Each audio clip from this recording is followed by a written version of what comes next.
Hello, Epic 7 newbies. This is Suspect Amy, and I'm here to do a quick video sharing my thoughts on whether or not we should be worried about Epic 7. For starters, I'll get into all the reasons why someone might think Epic 7 is a dying game. Then I'll try my best to address them one by one. First, let's address the elephant in the room, Etheria Restart. Since this game was released, you may have noticed that a ton of content creators, including myself, have been spending a lot of time playing and covering it instead of Epic 7. If I had to describe Etheria Restart, I would take Epic 7, then look at probably the top 10 complaints about the game, address those complaints, and then rename the game Etheria Restart. If you don't think Etheria Restart has had any impact on Epic 7, you're just fooling yourself. Here's a look at Epic 7's revenue starting in February. Then it releases the huge Origins update, causing a bunch of players to come flocking back. It enjoys some awesome revenue growth for a couple of months, and then Etheria Restart launches in June and, well, there you have it. Epic 7's revenue drops by more than half while Etheria kicks off their first month with over $7 million in the bank. Coincidence? I think not! Okay, let's talk about why players would come back to Epic 7 with the Origins update, then jump ship for another game a couple of months later. What specifically don't they like?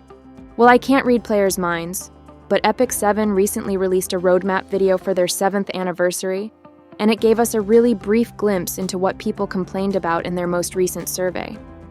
This was a survey they did at the beginning of the year, so they've had 6 months to process it and make some fixes. Let's see if anything from the survey got addressed. The answers are in a bunch of different languages, but with a little help from ChatGPT, I can break down the complaints into a few groups. Can you guess what the number one complaint was? If you guessed gear presets and unequipped costs, you'd be wrong. Those were 4th and 5th on this list. The number one complaint was lack of stamina to play the game.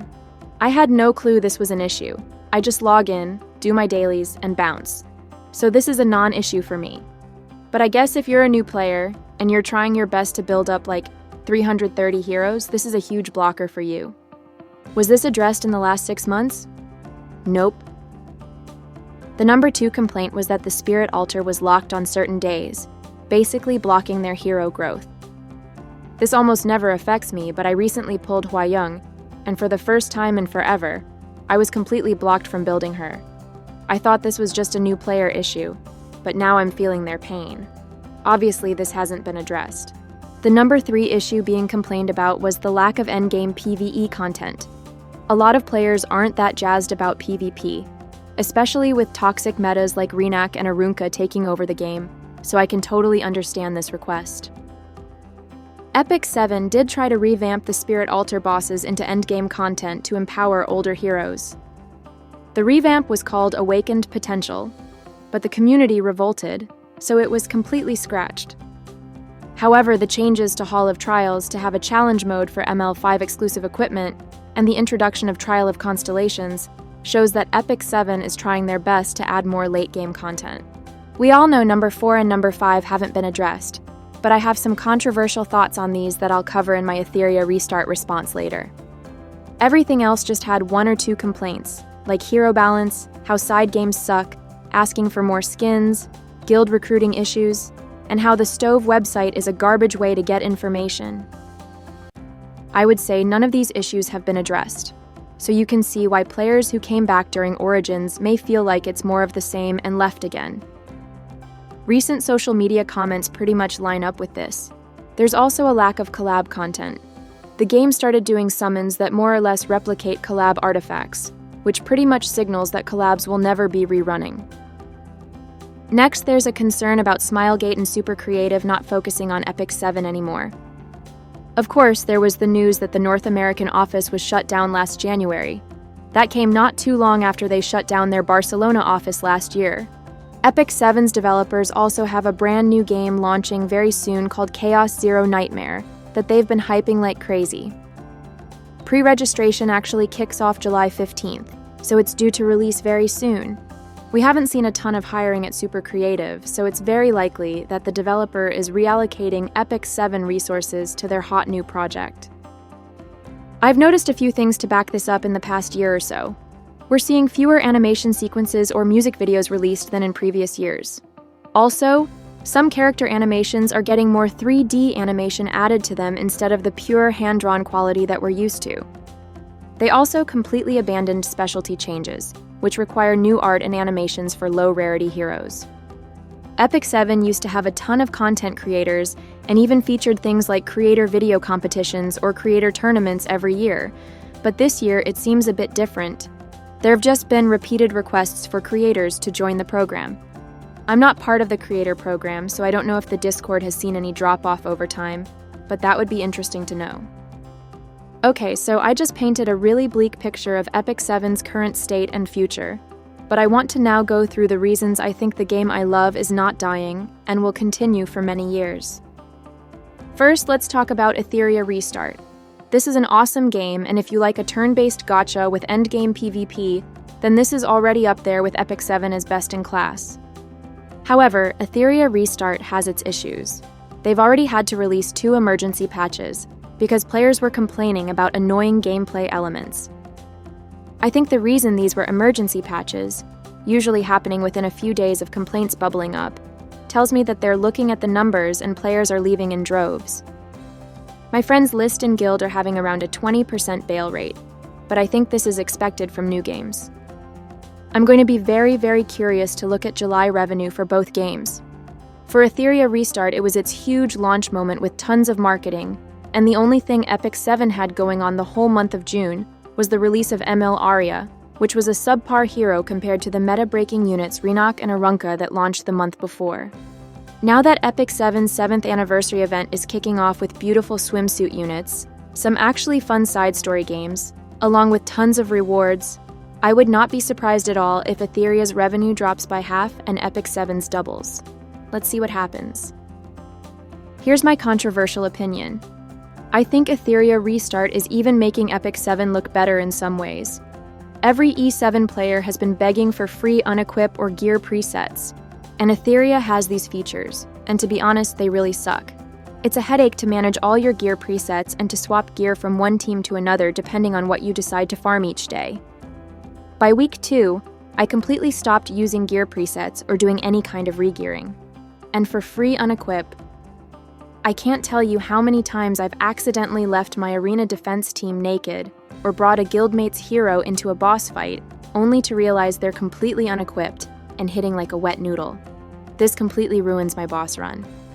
I'm now at the point where I will never use another player's hero for any content because I've been burned so many times. I don't exactly know what Epic 7's reasons are for keeping unequip costs in place, but in my experience, free unequip has completely killed any kind of collaboration in Etheria Restart. Sorry for the rant. I'll get back to Epic 7's revenue drop. Let's also not forget that Epic 7 has been pushing its PC client for months, offering exclusive discounts there, and a lot of that revenue just isn't tracked in Sensor Tower's math. So the odds are that Epic 7 is doing better than we think.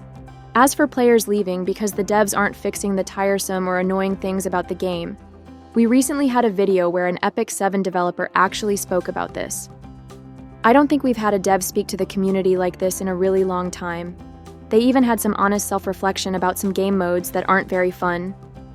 He pointed out what Super Creative is hearing from the community and even talked about ways they were thinking of fixing them, and the reasons some of these fixes wouldn't work. This is really nice and refreshing, so I hope major content updates will have this as a regular segment going forward. It really shows us that the devs are hearing our pain and thoughtfully considering ways to improve the game. I know this doesn't mean much, but another reason I think the community is still jazzed about Epic 7 is because it still has a big fan art following. Just browsing through the subreddit in the last week, there's tons of fresh artwork to look through. I follow the subreddits of a bunch of games that make much more revenue than Epic 7, and the art community is not nearly as engaged.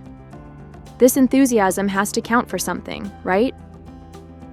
Let's talk about Renak and Arunka. Ever since these 2 units were released, they've been triple S tier and are a part of every PvP battle, whether we like it or not. My only response to this is, we'll never like the meta. Pray for RNG kill cause we're lacking in skill. Might never like the meta. We'll come back for more, though we want every hero. If you haven't seen it, Spacebar Char has an adorable song going through the history of the PvP meta in Epic 7, and every step of the way we've been pretty disgruntled with it. This is just another notch on the belt, and by now we should just understand that this is how PvP works. Some units will always be good, and some will always be bad. As long as these units rotate out over time, I'm fine with it. Now for collab issues. This is actually a serious problem. We have to be clear. Epic 7 can't simply purchase the IP rights and bam, it's done. There needs to be a willingness from the IP to collab with Epic 7 too. Usually, it's because they're trying to promote something, like a new season of ReZero, or a new Guilty Gear game is launching, or you just want to promote a new anime design for your K-pop group. You might say, wait a minute, Amy. The Overlord collab happened and there was nothing they were trying to promote. Actually, there was. The same month that the collab happened, there was a big Overlord release on Netflix EU. Also, they had a new Overlord movie set to come out in a few months. The issue is that even if they did want to promote something, not many IPs want to collab with a 7-year-old game, especially one ranked 60th in gacha revenue. There are two things Epic 7 can do here. One is just bite the bullet and pay more to license IP for their collabs.